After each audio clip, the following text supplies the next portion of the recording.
Hello, I'm Tim Mackintosh-Smith. I'm a Senior Research Fellow at the Library of Arabic Literature, New York University, Abu Dhabi. And David and I would like to give you a bit of an insight into the sort of work that we do, which is really all to do with giving Arabic literature to a wider audience. Exactly. And as Tim says, I'm David Larsen, another Senior Research Fellow of the Library of Arabic Literature. And my project is to edit and translate the collected poems of Jamil Buthaynah, and that's whom we'll be discussing today. Jamil Buthaynah. Jamil Buthaynah. Now, hang on, that's a man's name and a woman's name. Why has he got a man's name and a woman's name? So true. The normal thing for a poet of his age, which was the 1st century of Islam and the 7th century of the Common Era, was for poets to take tribal surnames. And Jamil was, and Jamil of course has one. He's Jamil ibn Ma'mar al-Udhri, after the tribe of Udhra, but he's most famous as Jamil Buthaynah. Buthaynah is the name of his beloved, whom he was denied a marriage with. And the way Arabic grammar works, of course, it means Jamil of Buthaynah, almost in the sense of being her possession or plaything even, you know, that genitive idafa construction. And he's not the only one. You've got Qais Lubna and Majnun Layla and Kuthayr Azza, but before all of these, there was Jamil. Okay, it sounds like a recipe for angst, being the plaything of a woman whom you're denied marriage to. So is that part of why he produces such wonderful poetry? That's one way to tell the story, definitely. I think what readers will find is a surprising predominance of the angst over the affection.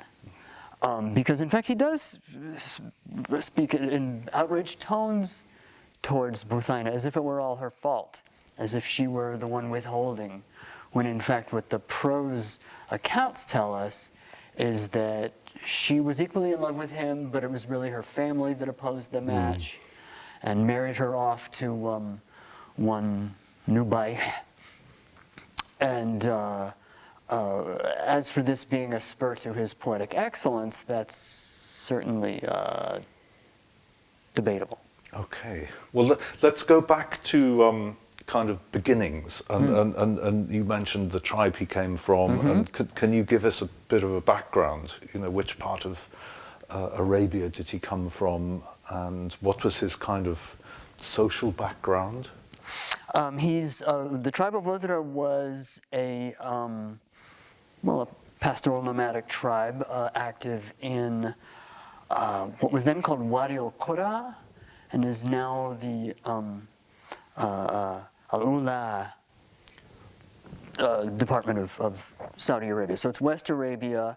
It's on the pilgrimage route. If you're coming from Syria or Iraq, you pass through Wadi al-Qura to get to Mecca. And there's a lot of talk about this in Jamil's poems. He takes an oath, very often a pilgrim oath, by the pilgrims who come to Mecca. Now Udhra was not a particularly wealthy tribe, and they were, and now they're remembered as these real tender-hearted sorts, you know, lovers, not fighters. Okay, does that mean they were actually famous for poetry? They are, and some of this is really, I don't want to say a misconception, but I think Udhri gets applied as an epithet in a figurative sense, that anybody who is a mad lover is an Udhri. I haven't actually seen that stated, but one way we know this is that, I could ask you to guess, how many Udhri poets do we know the name of from the tribe of Udhra? And instead of making you guess, I'll just say there's 2. Oh, all right, because I always thought that they were the kind of byword for thwarted love, or sometimes it's thought of as like platonic love. Does that have is any how people speak sense of to it? Othry love, and there's so many ways to mention this. Well, first of all, if you're talking about a historical tribe, it's a kinship group. Obviously, they can't all be chaste lovers, you know. There is also the aspect to Othry love that it's renunciant, that they're zahid, they're this really doesn't correspond to the content of Jamil's poetry, which, it's not lascivious, but there are many descriptions of Buthaynah's physical form. Can you give us a hint? I mean, is it sort of erotic in the proper sense of the word? It is. I think people would be scandalized. Give us an example then. Well, it's almost a formulaic refrain, or no, forgive me, variations on the formula that her above her waist wrapper, she's as slender as a reed, but below, she's like a sandhill. And I'm really trying not to do hand motions to go with this, but it's and the prose reports are full of accounts where they're together in a cave, together in a tent. Always we're assured it's chaste, but the way it's portrayed really doesn't match up to the myth of Othry. So platonic it ain't, and it also seems that courtly love is the wrong kind. I'm just kind of searching for terms that maybe a non-Arabist would link into. So it's not courtly platonic. love is another natural way to represent it. I will really have to leave this to readers and scholars. I mean, my job is to make the work available to everybody, both lovers of poetry and critics of it. And, the myth of Othry love will rise and fall based on other people's interpretations. Courtly love, in my view, is, first of all, Jamil is not in a court system. He doesn't have a patron. And he's not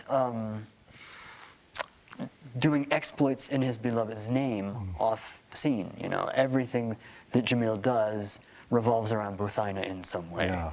And courtly love, you're sort of celebrating the fact that there's that distance. It's kind of noli me tangere, touch me not, which seems to be very much not what Jamil is about. If he's talking about is one sustained protest against the distance and the separation, and not celebrating it at all. It's a which leads me on to the question: if it's kind of erotic but suffused with angst, who was he writing for at the time? Was he writing for himself only? Such a good question. Well, first thing to point out is there is no mention of Jamil ever holding a writing instrument or writing. It's all oral composition. Okay, yeah, I used the wrong word. Who was he composing for? He was composing probably for other frustrated lovers. And this sounds romantic, but if you think about it, a culture where arranged marriage is the norm, where nobody gets to follow their heart and make a love match, Jamil wasn't the only disappointed lover in town, so you can say that he's the spokesperson for people that go through this. Now, the mature reaction you're supposed to have in Jamil's situation in his day is to marry someone else. And Jamil is distinguished for his refusal to accept any substitute for Buthaynah. And I think that probably struck a chord with many hearers, and that would have explained the great success of his poetry in his day. And certainly this is the aspect of Jamil's work that's remembered now. Okay, well, let me latch onto that word now. As translators, we obviously have to kind of wrestle with words and translate words, and but we also have to think about the wider translation of the context. Can you? It's a hard question, but can you possibly compare or draw a parallel between Jamil and, say, a cultural figure today? I'm thinking. I read recently a review of Aristophanes, and it was talking about we should think in terms of rap and people like Cardi B, and for that kind of really sassy comedy of the time. And what about Jamil? Can we sort of compare him to a cultural figure that would align with Jamil from our day? That would be a challenge. In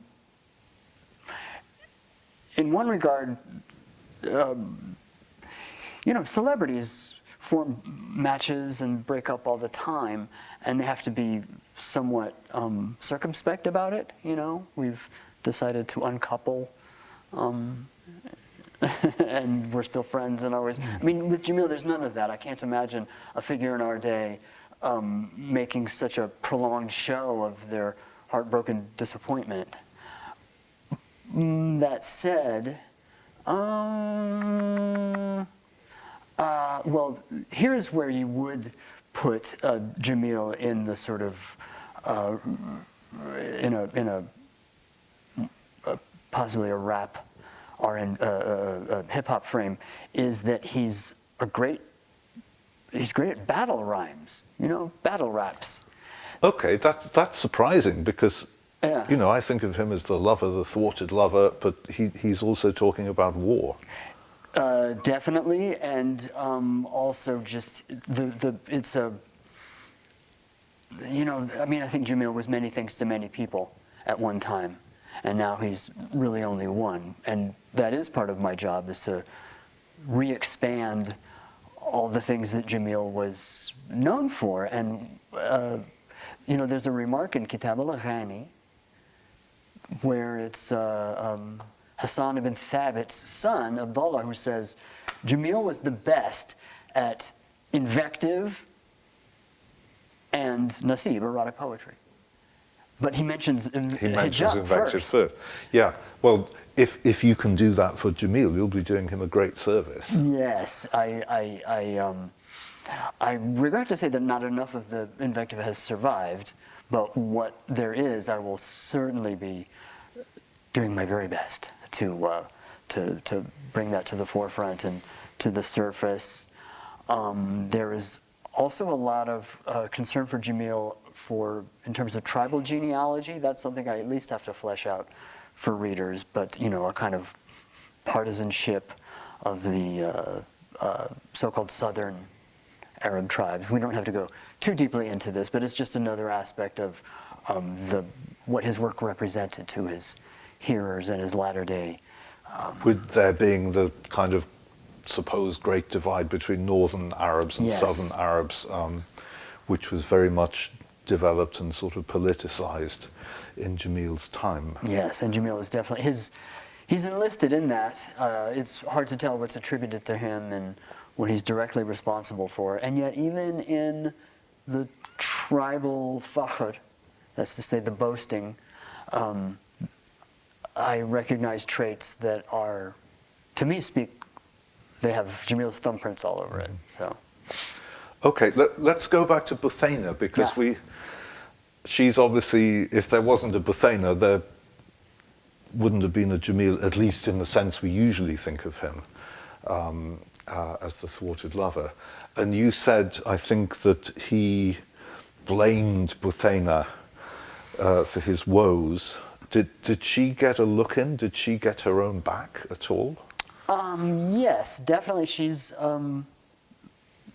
quite a rounded character in the prose narrations. She's very crafty and clever. So she was rounded in the literary yes. sense as well as in the physical sense. Well said.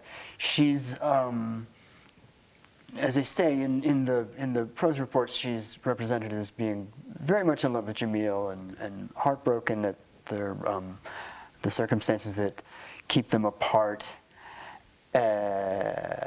She delivers verse of her own on Jamil's death, and there is a not quite a cycle of tales, but a group of reports concerning Buthaynah after Jamil's death. And in one of these, it's very clever, she visits the Caliph, Abdul Malik. And Abdul Malik looks at her and says, "What did Jamil see in you? You're rather ordinary looking." And by this time, I think we're supposed to understand that Buthaynah is aged, you know. And Buthaynah looks right back at him and says, "And what did people see in you when they made you caliph?" And Abdul Malik laughs, and I owe an insight to my colleague Ines Hansa, a former research fellow of LAL, who says, "Oh, this is part of a whole, it's a type scene. Wafidat al-Khalifa, women who paid visits to the caliph and made one sort of request or another, and always the story is told that they make the caliph laugh and he grants their petition." There's that one about the caliph's wife who slags off Al-Hajjaj ibn Yusuf to his face, and she makes the caliph laugh so much, I think, that he pawed the ground with his feet. That's good. So, yeah, so she was obviously quite the character herself. You said we've got one line of poetry by her. Jamil's death takes place off-scene. It's not narrated, at least not in Kitab al-Aghani, and I haven't found any thick description or narration of it. He just declares his resolve to go off to Egypt, and a page later, the word of his death is already coming back. And Buthaynah has a very poignant reaction to this. Oh, and they also send back his robe, which is very sad. And this is, as far as I know, the only spur to her own versification. But I may yet find, you know, there's a whole chapter on Buthaynah in Ibn Asakir. I will never exhaust the sources. You know, I'm doing my best, but there really was a lot written, and it's clear that this was a very important cultural hero, and that Jamil and Buthaynah became proverbial, as you know, for star-crossed lovers in the same way that we have Layla and Majnun and Dhurrum and Maya, and the list goes on. What if I asked you, what is your favourite line from Jamil, or your favourite lines? It's a hard one, that. It is, and you know, my favorite lines tend to be everybody else's favorite lines too, the ones that are much repeated and quoted and turned into song lyrics. This is a very important aspect of Jamil, that he did not sing himself, nor did he hang out with singers that I've ever seen mentioned, but his verses were used as song texts on into the 20th century. Fairuz has "Law ta'lamina bima ujinnu min al-hawa," and that's Wow, a great one. that's something. When you think the guy was 7th century, early 8th century. Yeah, what were his dates? His death is reported everywhere as being in the year 81, or forgive me, 82, and this corresponds to 701 Okay, of the all Common right. Era. So, just think that we're talking about somebody's lyrics still being sung by a brilliant popular singer 1,300 and years you on. can still dance to them. You can still dance to them. Wow. You know, he was really dedicated to tawil meter, and I had not realized what a bouncy, because that can be a very stately, slow, sententious meter, but Jamil gets some really great effects out of them. I think my favorite lines are a couplet that, okay, the background for these is that he is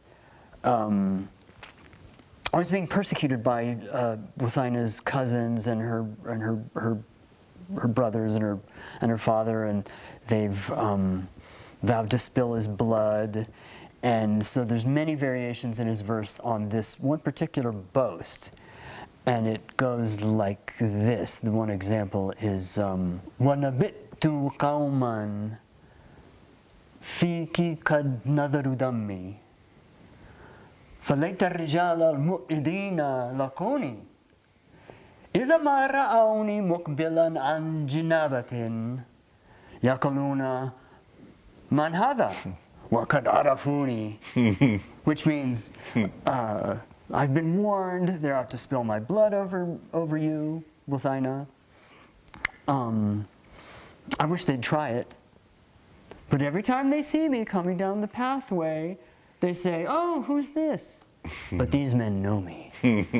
And that is it's a really great boast of his sort of valor in the face of something very threatening, which is it's a kind of very, very, very clever inverse boast, or a kind of convoluted boast. I suppose he's saying that he's so famous that everyone knows him. But I'm not an unknown person, and I think something like this might work in a sort of rap context. Yeah, you can see him there, kind of wearing a gold chain or something. Or he always went very well dressed. Do we know anything about what he looked like? Every report that mentions his clothes says they're very well made, and they're clean always. Jamil never goes in disguise. He doesn't hide. He's flagrant about his visits to Buthaynah, and really that's his heroism. Consists precisely in, he doesn't have other exploits. He never, he never goes on raids, never does jihad, never does anything but to try to subvert the prohibition against seeing Buthaynah.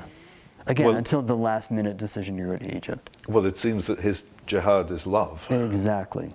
And maybe that's really why he has lasted so well, that he's somebody who is, he's a presence, he's a name, but also he wears his heart on his sleeve. Mm-hmm. Definitely. And I think, I've worked with a lot on Ibn Battuta, who's always shown us this sort of great heroic explorer. No, that's not his importance. He's very honest about his own feelings. And that sort of mixture, I think, in Jamīl also, of being punchy and the presence, but at the same time having this very soft side. Yes, and he's very articulate about the forces at work within him. You might call them drives, even, but his heart is moving him to do this, and his soul is doing this, and he's talking about all these sort of entities within his chest as if there were something separate from himself, which is a very modern way of talking about our motivations and things that make us tick. I think of Sappho's lines where she's, so eloquent about the pathology of love, and, I hear the rushing in my ears, and my heart is fluttering, and every time I see you, and I turn green like pale as grass, she says. Well, Jamil has a lot of that kind of thing to offer. I think it'll be, again, my job is to make it available to readers, or newly available, and then hopefully there will be a fresh round of criticism and appreciation. It's true what you say. Jamil is such a high prestige cultural figure in the Arab Islamic world, but virtually unknown outside it.